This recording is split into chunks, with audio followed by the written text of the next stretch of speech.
Welcome to Galaxy classes, जहां concepts बनते हैं क्लियर और लर्निंग बनती है पावरफुल। हेलो स्टूडेंट्स, तो चलिए कंटिन्यू करते हैं हमारा साइंस का chapter 10 cell and cell organelles. ये है इस चैप्टर का पार्ट 2। अच्छा, पार्ट 1 में याद है ना हमने क्या किया था? हमने सेल की आउटर बाउंड्री, उसकी दीवारों यानी सेल वॉल और प्लाज्मा मेम्ब्रेन को एकदम डिटेल में समझा था। आज हम सेल के अंदर जा रहे हैं, एक प्रॉपर गाइडेड टूर पर, जहां हम सेल के अलग अलग हिस्सों यानी उसके ऑर्गेनल्स को बिल्कुल आराम से समझेंगे। रेडी हो जाइए। तो आज का प्लान क्या है? देखिए, आज हम सेल को एक फैक्ट्री की तरह समझेंगे। एक ऐसी मजेदार एनालॉजी जिसके बाद आपको कभी कोई फंक्शन रटने की जरूरत ही नहीं पड़ेगी। हम इस सेल फैक्ट्री का एक गाइडेड टूर लेंगे, एक एक डिपार्टमेंट में जाकर देखेंगे कि वहां आखिर काम क्या होता है। सबसे पहले फैक्ट्री फ्लोर यानी साइटोप्लाज्म, फिर मैनेजर के ऑफिस यानी न्यूक्लियस, उसके बाद ट्रांसपोर्ट, पैकेजिंग और आखिर में क्लीनिंग ग्रू से भी मिलेंगे। चलिए शुरू करते हैं हमारा टूर। तो हमारी टूर बस का पहला स्टॉप है फैक्ट्री का मेन फ्लोर। सोच के देखिए, एक ऐसी जगह जहां सारी मशीन्स रखी हैं, सारा काम धाम चल रहा है, एक बस्लिंग एनवायरनमेंट। बायोलॉजी की लैंग्वेज में इस मेन फ्लोर को हम कहते हैं साइटोप्लाज्म। अच्छा, पार्ट 1 का वो अनियन पील वाला एक्सपेरिमेंट याद कीजिए जरा। जब हमने माइक्रोस्कोप में देखा था तो ऐसी रेक्टेंगुलर ईंट जैसी सेल्स दिखी थी, राइट? अब इस सेल के अंदर बिल्कुल सेंटर में न्यूक्लियस है और बाहर दीवार है। इन दोनों के बीच में ये जो आपको जेली जैसा सब्सटेंस दिख रहा है ना, बस वही है साइटोप्लाज्म। यही वो जमीन है, वो ग्राउंड है जिसके ऊपर सेल की सारी मशीन्स यानी ऑर्गेनल्स काम करती हैं। तो टेक्स्ट बुक की डेफिनेशन क्या कहती है? Cytoplasm is the fluid between the plasma membrane and nucleus. बिल्कुल सिंपल। सेल की बाउंड्री और न्यूक्लियस के बीच की सारी जगह में जो लिक्विड भरा है वो साइटोप्लाज्म है। पर इसमें दो वर्ड्स बहुत इंपॉर्टेंट हैं, मूविंग, स्टिकी, सब्सटेंस।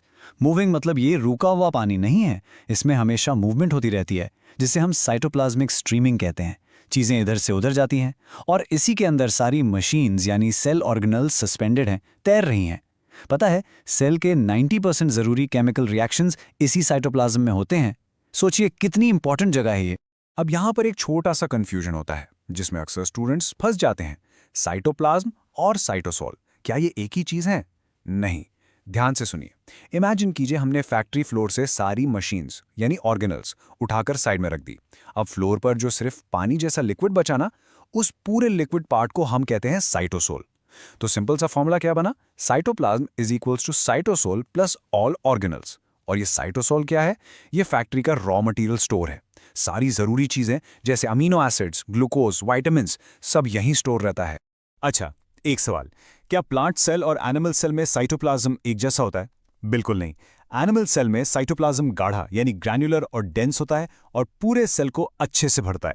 लेकिन प्लांट सेल में, याद है हमने पार्ट 1 में पढ़ा था, एक बहुत बड़ा सेंट्रल वैक्यूल होता है। वो इतना बड़ा होता है जैसे एक बड़ा सा गुब्बारा, जो साइटोप्लाज्म को धक्का देकर साइड में, किनारे पर यानी पेरिफेरी पर कर देता है। इसलिए प्लांट सेल में साइटोप्लाज्म बस सेल वॉल के साथ एक पतली सी लेयर जैसा दिखता है। हम कब से ये वर्ड बोल रहे हैं, ऑर्गेनेल्स ऑर्गेनेल्स? आखिर है क्या ये? देखिए, ऑर्गेनेल का मतलब होता है लिटिल ऑर्गन यानी छोटा सा ऑर्गन। जैसे हमारी बॉडी में हार्ट, लंग्स, किडनी, अलग अलग ऑर्गन्स हैं जिनका अपना अपना काम है, बिल्कुल वैसे ही सेल के अंदर ये छोटे छोटे स्पेशलाइज्ड स्ट्रक्चर्स हैं।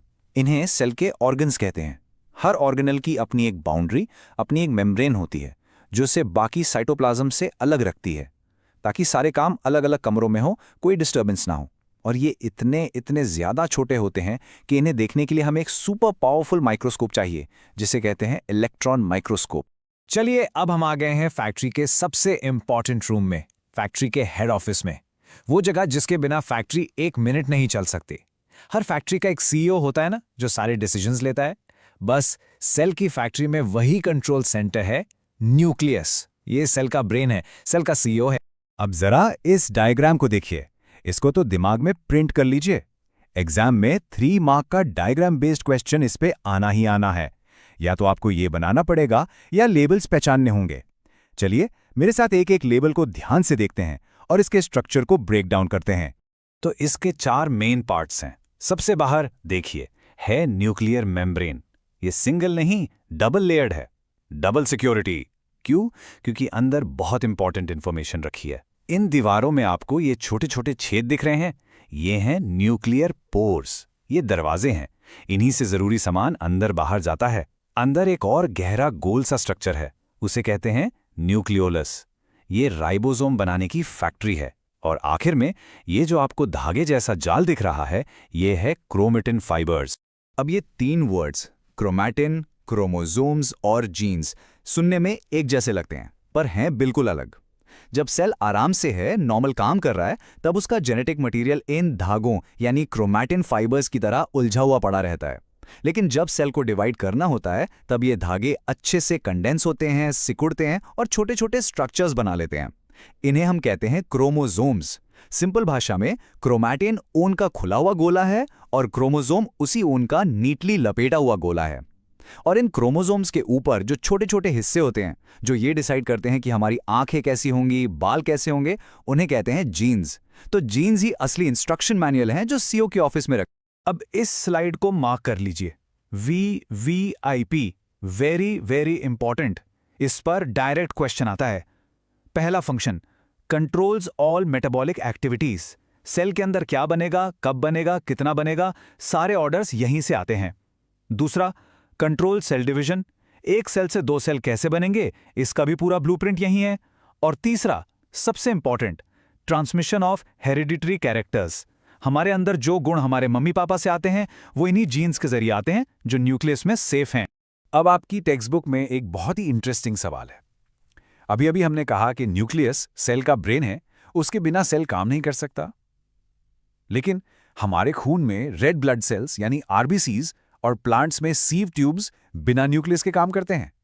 सोचिए, ये सेल्स अपने मैनेजर के बिना काम कैसे कर लेती हैं? ऐसा क्यों?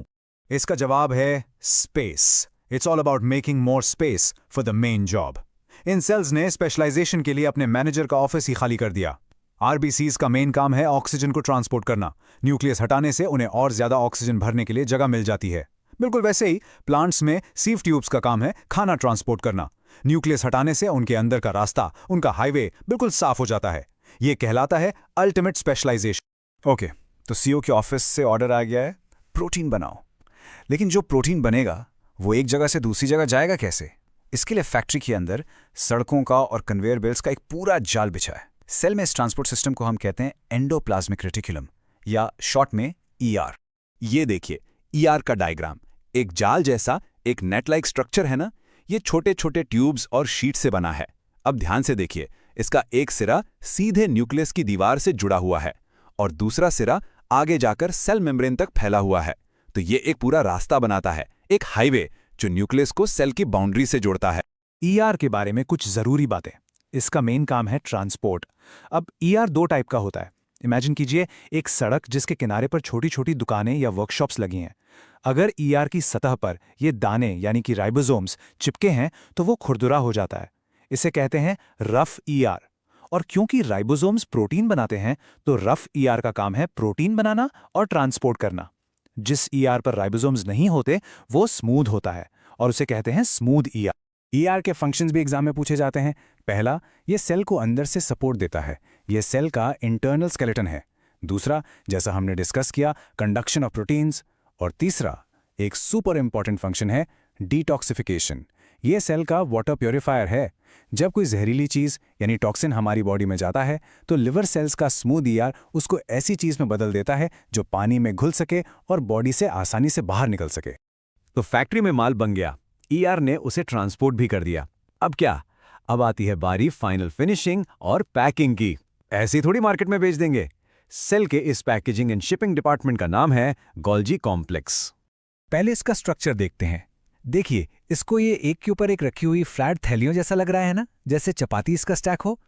इन्हीं सैक्स को, इन्हीं थैलियों को हम कहते हैं सिस्टर्ने। इनके अंदर स्पेशल एंजाइम्स होते हैं जो आने वाले मटेरियल में जरूरी बदलाव करते हैं। इसका काम करने का तरीका बिल्कुल अमेज़न के वेयरहाउस जैसा है।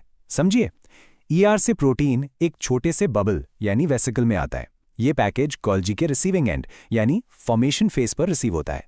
फिर अंदर जाकर उस पर जरूरी बदलाव किए जाते हैं, जैसे गिफ्ट रैपिंग या एड्रेस लेबल लगाना। इसे कहते हैं मॉडिफिकेशन। फिर इस तैयार माल को नए वेसिकल्स में पैक किया जाता है और डिस्पैच एंड यानी मैच्योरेशन फेज से डिलीवरी के लिए भेज दिया जाता है। तो इसके फंक्शंस क्या क्या हुए? बेसिकली ये सेल का पोस्ट ऑफिस है, सेल का कुरियर सर्विस। ये चीज़ों को मॉडिफाई, सॉर्ट एंड पैक करता है। ये इसका मेन काम है, फिर उन्हें सही जगह डिस्पैच करता है। और इतना ही नहीं, ये दूसरे ऑर्गेनेल्स जैसे लाइसोसोम्स को बनाने में भी हेल्प करता है। कितना इंपॉर्टेंट डिपार्टमेंट है ना। और इस अमेजिंग ऑर्गेनेल को ढूंढा था खिमेलियो गोल्जी ने। उन्हीं के नाम पर इसका नाम गोल्जी कॉम्प्लेक्स पड़ा। उन्होंने एक special black reaction staining technique बनाई थी, जिसकी वजह से वो इसे देख पाए, और इस बेहतरीन काम के लिए उन्हें 1906 में नोबेल प्राइज भी मिला था। अच्छा, फैक्ट्री चल रही है, काम हो रहा है, पर इस सब में कचरा भी तो इकट्ठा होगा ना। वेस्ट मटेरियल, टूटे फूटे पार्ट्स, इसका क्या होगा?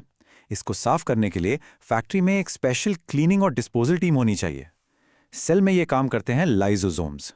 आपकी टेक्स्ट बुक एक सिंपल सा एग्जाम्पल देती है। सोच के देखिए, जब खेती का कचरा जैसे सूखे पत्ते एक गड्ढे में डाल दिए जाते हैं तो कुछ दिन बाद वो गायब होकर मिट्टी बन जाता है। कैसे? ये है डीकॉम्पोजिशन।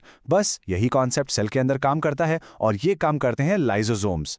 तो लाइसोसोम्स हैं क्या? ये सिंपल छोटी छोटी थैलियां हैं, लेकिन इन थैलियों के अंदर भरे हैं बहुत ही पावरफुल डाइजेस्टिव एंजाइम्स। ये इतने पावरफुल हैं कि ये किसी भी ऑर्गेनिक चीज को पचा सकते हैं, गला सकते हैं। ये सेल के सुपर पावरफुल क्लीनिंग एजेंट्स हैं। लाइसोसोम्स के बहुत सारे काम हैं और बड़े ही इंटरेस्टिंग नाम हैं। पहला, ये इम्यून सिस्टम का हिस्सा है, सेल के बॉडीगार्ड। जैसे ही कोई वायरस या बैक्टीरिया घुसता है, ये उसे निगल जाते हैं। दूसरा, ये डेमोलिशन स्क्वाड्स हैं। जब कोई ऑर्गेनल पुराना या खराब हो जाता है तो ये उसे साफ कर देते हैं। तीसरा, इन्हें सुसाइड बैग्स भी कहते हैं। जब सेल खुद बहुत बूढ़ा या खराब हो जाता है तो ये लाइसोसोम्स फट जाते हैं और अपनी ही सेल को डाइजेस्ट कर जाते हैं। ये एक ज़रूरी सैक्रिफाइस है। और आखिर में, जब सेल को खाना नहीं मिलता तो ये अंदर स्टोर किए गए प्रोटीन्स और फैट्स को पचाकर एनर्जी प्रोवाइड करते हैं। तो इसी के साथ हमारा सेल फैक्ट्री का टूर कंप्लीट हुआ। आई होप आपको हर डिपार्टमेंट का काम बिल्कुल क्लियर हो गया होगा। अब आते हैं एग्जाम के लिए सबसे जरूरी हिस्से पर, एक क्विक रिवीजन। चलिए फटाफट से सारे कॉन्सेप्ट्स को एक बार और देख लेते हैं ताकि सब कुछ दिमाग में लॉक हो जाए। चलिए इस टेबल पर नजर डालिए। साइटोप्लाज्म, फैक्ट्री का floor. Nucleus, control centre, CEO का office. ER, transport system. Golgi complex, packaging department. और lysosomes, cleaning crew.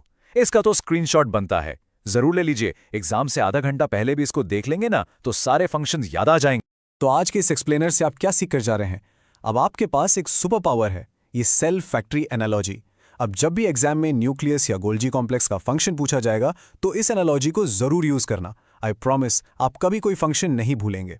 All the best for your exams. This lesson was brought to you by Galaxy Classes, created only for study and concept clarity. Like, share, subscribe and press the bell icon for further notifications.